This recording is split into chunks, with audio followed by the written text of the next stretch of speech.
reason why wines are considered investment grade is when we're sort of talking about investment grade wines, we're talking about the top 1% of the wine world.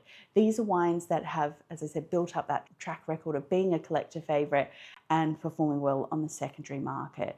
But these are wines that are inherently scarce, so you already have limited supply.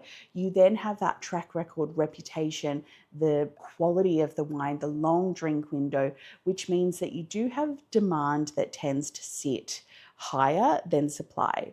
Even if they were balanced, when that wine is being drunk, supply is reducing. Typically, when you get into that drink window and people are drinking the wine and supply is reducing, demand, so more people wanting to drink that wine, tends to go up. And that's where that gap grows.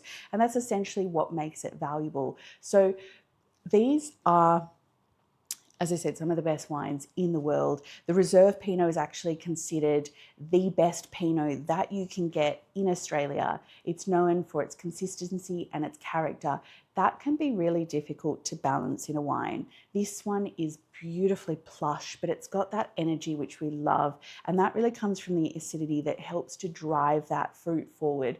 So you get those beautiful sort of fruit flavor profile and concentration that comes through. So you've got those dark red cherries, the red fruits, but you've got complexity. This is aged in new oak for about 20 months. So you've got those beautiful sort of oak characteristics come through. You've got the mocha, the earthiness that comes through in Pinot Noir in general. And that just keeps evolving over time. It can age till about 2040.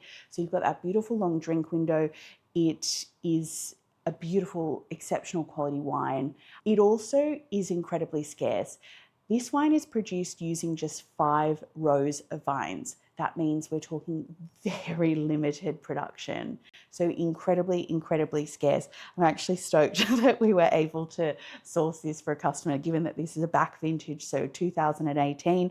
So as we sort of go into the back vintages, they tend to become rarer. 2 things happen there is generally we're in that drink window where people are starting to drink the wine, but then also the demand for that wine is going up. So that's sort of where we're at. So it does make it rarer. It then generally makes it more valuable because of that gap between supply and demand that's growing. So they're kind of the economics of supply versus demand economics around wine.